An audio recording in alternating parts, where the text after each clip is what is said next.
ہمارے پاس جو پیسہ ہوتا ہے، جو رقم ہوتی ہے، اس کے مالک ہم نہیں ہیں بلکہ اللہ رب العزت ہے۔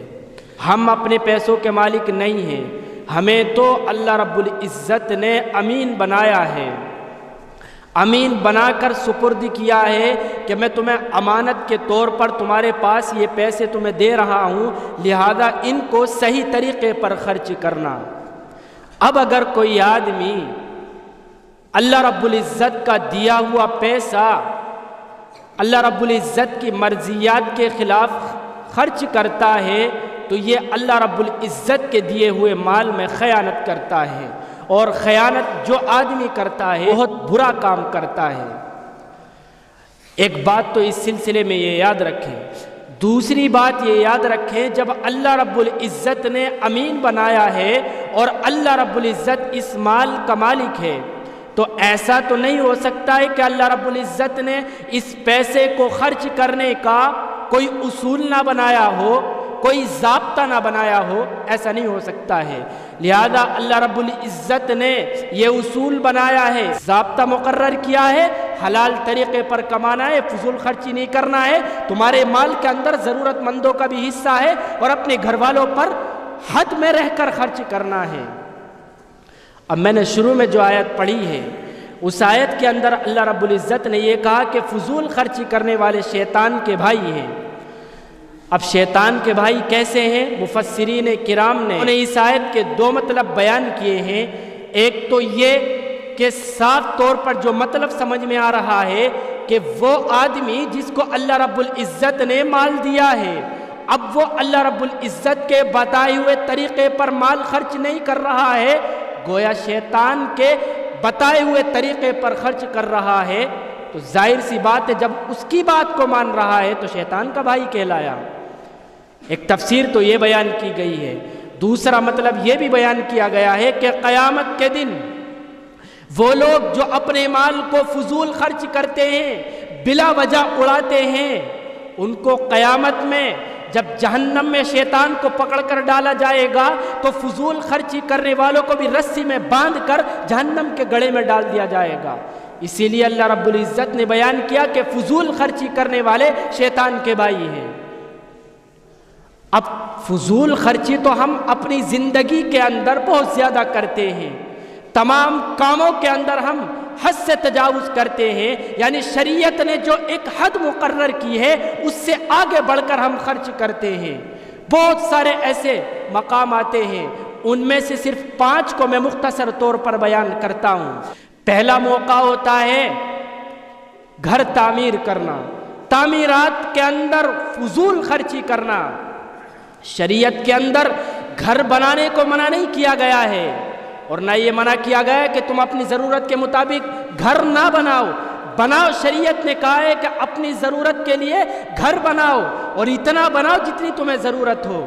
چنانچہ حضرت محمد عربی صلی اللہ علیہ وسلم نے ارشاد فرمایا ہے کہ 4 چیزیں آدمی کی خوش قسمتی کی علامت ہوتی ہیں آدمی کے لیے۔ نمبر 1، اس کی بیوی جو نیک صالحہ ہو، متقیہ اور پرہیزگار ہو، تمام گناہوں سے بچنے والی ہو۔ اگر وائف ایسی مل جائے تو وہ آدمی خوش نصیب کہلاتا ہے، اور اس کے خوش نصیب ہونے کی علامت ہے۔ دوسرا، مکان بنایا، مکان اس کے پاس ہے لیکن صرف اتنا ہے کہ اپنی ضرورت اچھی طریقے سے اس گھر کے اندر رہ کر پوری کر رہا ہے، تو یہ بھی آدمی کی خوش قسمتی کی علامت ہے۔ تیسرا کام کہ آپ کا جو پڑوسی ہو وہ اچھا ہو، اگر پڑوسی اچھا ہے تو یہ بھی آپ کی خوش قسمتی کی علامت ہے۔ اور چوتھی بات، آپ کے پاس جو سواری ہو، یعنی آنے جانے کے لیے کہیں آپ کے پاس انتظام ہو اور اچھا انتظام ہو، یہ بھی آدمی کے خوش قسمتی ہونے کی علامت ہوتی ہے۔ لہذا اگر کسی آدمی کو اللہ رب العزت نے پیسہ دیا اور جا رہا ہے سائیکل سے، یہ نہیں، بلکہ اگر اللہ رب العزت نے تجھے پیسہ دیا ہے اور تیری نیت یہ ہو کہ میں اپنے لیے سہولت تلاش کرنا چاہتا ہوں، اللہ رب العزت نے مجھے پیسہ دیا لہذا میں تو فارچونر خریدوں گا، میں تو BMW کے اندر بیٹھ کر جاؤں گا، کیوں؟ اس لیے کہ اللہ رب العزت نے مجھے پیسہ دیا۔ ریاکاری مقصود نہ ہو، دیکھو پورے محلے کے اندر، پوری کالونی کے اندر کہ فلاں آدمی تو BMW لایا ہے، اس کے اندر بیٹھ کر آفس میں جاتا ہے، یہ مقصد نہ ہو۔ مقصد ہو کہ مجھے اللہ رب العزت نے پیسہ دیا ہے، لہذا میں اپنے لیے اچھا انتظام کرنا چاہتا ہوں سواری کا، یہ مقصد ہوتا ہے۔ اور 4 باتیں بدبختی کی علامت ہوتی ہے۔ نمبر 1، بیوی نیک سالیہ نہ ہو، بد اخلاق ہو۔ دوسری علامت بدبختی کی، پڑوسی بالکل بیکار مل گیا ہو، بہت زیادہ بدتمیزی کرتا ہو، یہ بھی بدبختی کی علامت ہوتی ہے۔ نمبر 3، گھر ہو، گھر کے اندر آدمی اپنی ضروریات تک پوری نہ کر رہا ہو تو یہ گھر بھی بدبختی کی علامت ہوتا ہے۔ اور نمبر 4 پہ ہوتا ہے اس کی سواری اچھی نہ ہو، جہاں وہ جاتا ہو اور آنے جانے کے لیے اس کے پاس اچھا انتظام نہ ہو۔ اللہ رب العزت نے دیا ہے پیسہ لیکن خرچ نہیں کر رہا ہے، جوڑ جوڑ کر کنجوسوں کی طرح رکھ رہا ہے۔ اللہ رب العزت نے دیا ہے تو اپنی ضروریات کے لیے مقصد میں نے آپ کے سامنے بیان کر دیا، ریاکاری مقصد نہ ہو، ناموری مقصد نہ ہو کہ لوگ کہیں گے بڑی شاندار گاڑی کے اندر بیٹھ کر جاتا ہے، یہ مقصد نہ ہو۔ مقصد ہو کہ اللہ رب العزت نے مجھے دیا ہے لہذا میں اچھی گاڑی کے اندر بیٹھ کر جاؤں گا۔ تو یہ 4 باتیں بدبختی کی علامت ہوتی ہیں۔ تو ایسا نہیں ہے کہ شریعت نے گھر بنانے کو اور اچھا گھر بنانے کو منع کیا ہے، منع نہیں کیا ہے، لیکن مقصد یہ ہونا چاہیے کہ میں اپنی رہائش کے لیے اپنے گھر میں ایسے انتظامات کرنا چاہتا ہوں کہ مجھے پریشانی نہ آئے، کوئی مہمان آ جائے تو اس کو پریشانی نہ ہو، اپنے گھر کے اندر بچے رہ رہے ہو تو سکون کے ساتھ رہیں۔ اب ایسا نہ ہو کہ آدمی تو 2 رہنے والے اور بنا لی 5-6 بلڈنگیں، اور ایک فلور کے اندر 4-5 کمرے پڑے ہیں اور تینوں کمرے خالی پڑے، ایک کمرے کے اندر رہ رہے ہیں۔ یا مثلا خوب ڈیکوریشن کرا لی، ہر کمرے کے اندر جھلر لگی ہوئی ہے، تمام لائٹیں خوب بڑھیا کر کے سجا لیا ہے، فضول خرچی ہے۔ اتنا کر لے کہ تیری ضروریات پوری ہوتی رہیں تو یہ فضول خرچی کے اندر نہیں آتا ہے۔ تو پہلا کام تعمیرات کے اندر فضول خرچی جو ہم عام طور پہ کرتے ہیں اور کر رہے ہیں، اس سے بچنا ہوگا۔ دوسرا کام کھانے پینے کے اندر فضول خرچی کرنا۔ دیکھو شریعت نے کھانے پینے کو منع نہیں کیا ہے، اچھا کھائیں، اگر اللہ رب العزت نے آپ کو دیا ہے تو اچھا کھائیں، لیکن ہر وقت ذہن میں یہ سوار ہو آج اس والے ہوٹل میں جانا ہے، اچھا کل اس میں گئے تھے آج اس والے میں جانا ہے۔ مقصد کیا ہے؟ لوگ کہیں گے بڑا اچھا آدمی یار، یہ تو آج اس والے ہوٹل میں گیا تھا، آج اس والے 5 اسٹار ہوٹل میں گیا تھا، آج اس والے ہوٹل میں چلا گیا۔ مقصد یہ نہیں ہے کہ میں پیٹ بھر لوں، مقصد ہے کہ لوگ کہیں بڑا سیٹ آدمی ہے، ہوٹلوں پہ کھانا کھاتا ہے، 5 اسٹار ہوٹل سے نیچے کو تو اترتا بھی نہیں ہے۔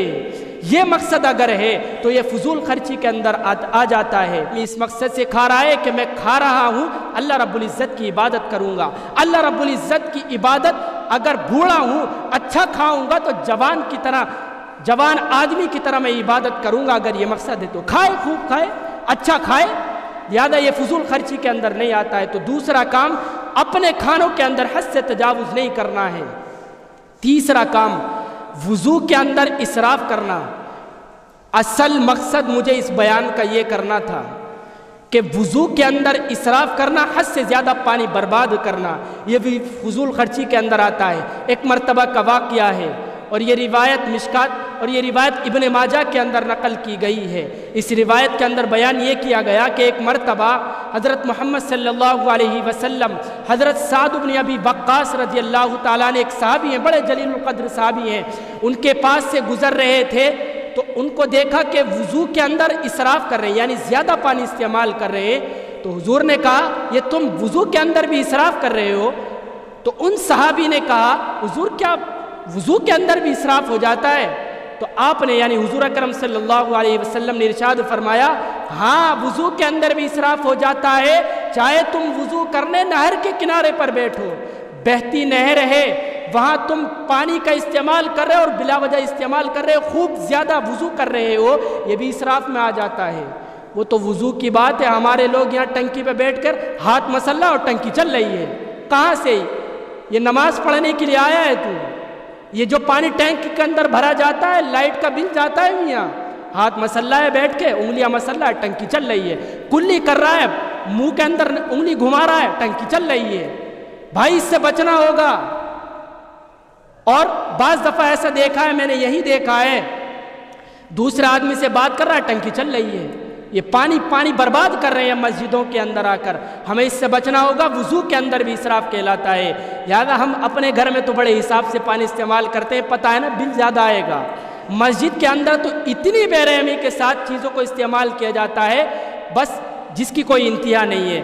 لہذا اپنے گھر سے زیادہ مسجدوں کے سامان کی حفاظت کرو اور مسجد کے پانی کی حفاظت کرو. جیسے اپنے گھروں کے اندر بڑے حساب سے لائٹ جلاتے ہیں، بڑے حساب سے پنکھا چلاتے ہیں، بڑے سوچ سمجھ کے اگر ضرورت پوری ہو گئی تو ایک دم بٹن بند کر دیتے ہیں. اور یہاں تو اگر پوری مسجد کی اگر مثال کے طور پہ کسی کا دھیان نہیں رہا یا مؤذن صاحب کا دھیان نہیں رہا بند کرنے کا، ایک آدمی اگر نماز پڑھ رہا ہے تو ایسے ہی چلا جائے گا، ساری لائٹ ایسی جلی رہیں گی. اور گھر میں کر لو گے؟ کوئی نہیں کر سکتا ایسا. بہت کم لوگ ہوں گے جو کر لیتے ہوں گے، لیکن 99% لوگ ایسے ہوں گے جو بڑے احتیاط کے ساتھ اپنے گھر میں لائٹ کا استعمال کرتے ہوں گے. میرے بھائیو، وضو کے اندر بھی اسراف کرنے سے، فضول خرچی کرنے سے بچنا ہوگا. یہ تیسرا کام. چوتھا یہ کہ آپ زیب و زینت کے اندر یعنی پہننے کے اندر بھی آپ اسراف نہ کریں، فضول خرچی نہ کریں. مقصد یہ ہو اللہ رب العزت نے مجھے دیا ہے میں اچھا پہنوں گا، اللہ رب العزت نے مجھے دیا ہے تو میں اچھا جوتا پہنوں گا. لوگوں کی ریاکاری کے لیے، دکھانے کے لیے پہننے کا مقصد نہ ہو. مقصد ہو کہ اللہ رب العزت نے مجھے دیا ہے. کیوں؟ اس لیے کہ ایک حدیث کے اندر ایک مرتبہ حضور اکرم صلی اللہ علیہ وسلم نے ارشاد فرمایا کہ جس کے دل کے اندر رتی برابر بھی گھمنڈ ہوگا وہ آدمی جنت کے اندر نہیں جائے گا. اب چونکہ فضول خرچی کرنے کا اور پہننے اوڑھنے سے تعلق چل رہا تھا تو ایک صحابی بول پڑے، ہر آدمی یہ چاہتا ہے کہ آدمی اچھا لباس پہنے، اچھے جوتے پہنے. تو حضور نے ارشاد فرمایا اللہ رب العزت بھی خوبصورت ہے اور خوبصورتی کو پسند کرتا ہے، لہذا پہنے آپ اگر اللہ رب العزت نے آپ کو دیا ہے.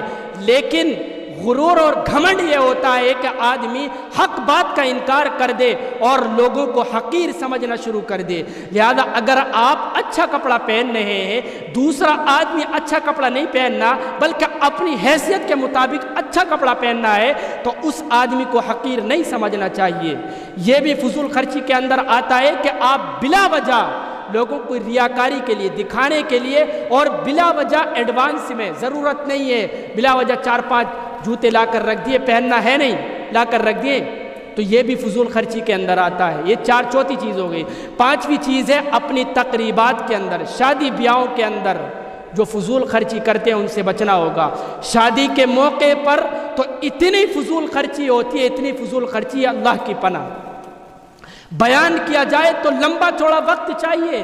کتنا پیسہ ہم شادیوں کے موقع پر برباد کرتے ہیں. جب شروع میں لڑکا اور لڑکی کے دیکھنے کی بات ہوتی ہے، پہلے لڑکا والا جاتا ہے لڑکی کے گھر، اس قدر کا ناشتہ لگاتا ہے، یہ بھی فضول خرچی میں آتا ہے. پھر لڑکی والا لڑکے کے یہاں آئے گا، وہ اچھا لمبا چوڑا دسترخوان بچھائے گا، یہ بھی فضول خرچی کے اندر آتا ہے. ابھی شادی نہیں ہوئی، خالی رشتہ دیکھنے کی بات چل رہی ہے، اب یہ بھی نہیں پتا کہ رشتہ پکا ہوگا یا نہیں ہوگا. اب یہ ہو گیا، اب بعد میں پتہ چل رہا ہے کہ لڑکی کے جو لڑکا ہے اس کی باجی دیکھنے کے لیے آ رہی ہے، اب وہ جائے گی، پھر دسترخوان سجے گا. اب ادھر سے لڑکی والوں کی طرف سے پتہ چل رہا ہے کہ لڑکی کا جو خالو ہے، ماموں ہے، وہ لڑکے کو دیکھنے آ رہا ہے، اب پھر دسترخوان سج رہا ہے. شادی نہیں ہو رہی ہے ابھی، یہ فضول خرچی ہو رہا ہے، یہ معاشرے کے اندر ہو رہا ہے، اس سے بچنا ہوگا. اور جب شادی کی تاریخ فکس ہوگی پھر دسترخوان سجے گا. جب وہ تاریخ لے کے آئے گا پھر وہ لمبا چوڑا ٹوکرا اٹھا کر لائے گا، یہ بھی فضول خرچی کے اندر ہوتا ہے. شادی کی ڈیٹ فکس ہو جاتی ہے تو اس سے پہلے نہ جانے کتنی خرافات ہوتی ہیں، ان تمام کے اندر فضول خرچی ہوتی ہے. اور ایک بات جو میرے ذہن میں اسی وقت ابھی بیٹھے بیٹھے ہوا آئی ہے، عام طور پہ ہماری شادیوں کے اندر جو ہلدی کی رسم چل رہی ہے اس کو چھوڑ دیں. یہ مسلمانوں کا طریقہ نہیں ہے، یہ ہندوؤں سے آیا ہے طریقہ. ہماری قوم اتنی ملوث ہو چکی ہے، لڑکی والا بھی اس مہندی کی رسم کو نبھا رہا ہے اور لڑکے والا بھی اس مہندی کی رسم کو نبھا رہا ہے. لہذا اس سے بچ جائیں، ورنہ پھر شکایت کرنا چھوڑ دیں کہ غیر ہمارے اوپر مسلط ہو گئے، کافر لوگ ہمارے اوپر مسلط ہو گئے. ہوں گے جب کافروں جیسے کام کر رہے ہیں تو یہ فضول خرچی ہے بابا، یہ دوسروں کی نقل کر رہے ہیں، چھوڑ دے اسے. لہذا یہ مہندی کی رسم، اور اس مہندی کی رسم میں اتنا پیسہ برباد ہوتا ہے، اتنا پیسہ برباد ہوتا ہے جس کی کوئی انتہا نہیں ہوتی ہے. نہ جانے کون کون سی خرافات کے اندر ہم شادیوں میں پیسہ برباد کر دیتے ہیں۔ میرے بھائیوں، نکاح کو آسان کر لو، نکاح کو آسان کر لو، نکاح کو آسان کر لو۔ ہو یہ گیا ہے کہ زنا آسان ہو گیا، نکاح مشکل بنا دیا گیا ہے۔ اسی لیے گھروں کے اندر دل کو تکلیف ہوتی ہے، بڑے درد کے ساتھ کہہ رہا ہوں، گھروں کے اندر نوجوان بیٹیاں گھروں کے اندر بیٹھی ہیں صرف اس لیے کہ باپ کی حیثیت نہیں ہے کہ تیرے جیسے جس طرح کی تو شادی چاہ رہا ہے میں اپنی لڑکی کی شادی تیرے ساتھ کر دوں۔ رشتے نہیں مل رہے اس لیے کہ ہم نے زنا کو آسان بنا دیا ہے اور نکاح کو مشکل بنا دیا ہے۔ میرے بھائیوں، ان فضول خرچیوں سے بچنا ہوگا، صحیح راستے پر آنا ہوگا۔ یہ 5 چیزیں جو میرے ذہن میں تھی میں نے ان کو مختصر طور پر بیان کیا ہے۔ اللہ رب العزت کہنے سننے سے زیادہ عمل کی توفیق عطا فرمائے۔